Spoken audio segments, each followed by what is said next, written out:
जगभरातील तमाम भक्तांचं श्रद्धास्थान असलेल्या शिर्डीच्या साईबाबांच्या देवत्वालाच आव्हान देण्यात आलंय आणि हे आव्हान दिलंय ते शंकराचार्य स्वामी स्वरूपानंद सरस्वती यांनी।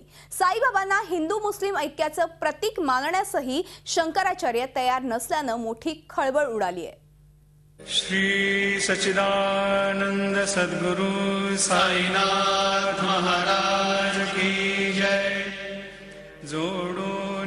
शिर्डीच्या साईबाबांच्या भक्तांच्या यादीत देशाच्या राष्ट्रपतींपासून ते मोठमोठे फिल्म स्टार्स आणि क्रिकेटर्स सामील आहेत। परिसावे विनंती माझी पंढरीनाथा असो नसो भाव। पण द्वारकापीठाचे शंकराचार्य स्वामी स्वरूपानंद सरस्वती साईबाबांच्या पूजेला महत्त्व देत नाहीत। साईबाबांना गुरु मानण्यासही शंकराचार्यांनी नकार दिलाय।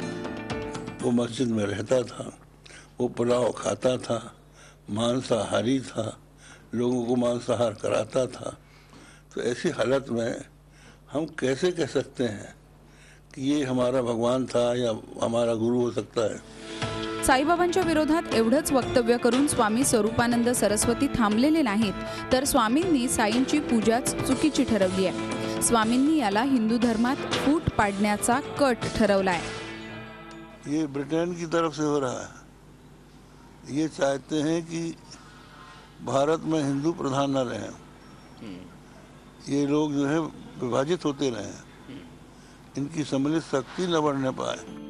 शिर्डीच्या साईबाबांचे भक्त देशातच नव्हे तर जगभरात पसरलेले आहेत आणि भक्तांकडनं कोट्यवधी रुपयांचं दान साई चरणी अर्पण केलं जातं। साईंना मिळणाऱ्या या कोट्यवधी रुपयांच्या धनावरही स्वरूपानंदांचा आक्षेप आहे। तिरुपति बालाजी की जो आमदनी है उससे कुछ कम आमदनी शिर्डी के साईं बाबा की है, मंदिर की है। अर्थातच भक्तांचं म्हणणं आहे की त्यांची श्रद्धा असल्यानं ते साईंना दान करतात। जैसा कि हम लोगों को उनकी टिप्पणी के बारे में पता लगा शंकराचार्य जी की, तो बहुत ही अनुचित और अनर्गल प्रलाप है ये उनका।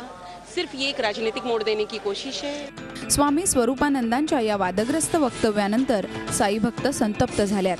त्यांनी उलट शंकराचार्यांनाच पाखंडी ठरवत त्यांनी माफी मागावी अशी मागणी केली आहे। उन्होंने जो बयान दिया है ये बयान पूरा गलत है।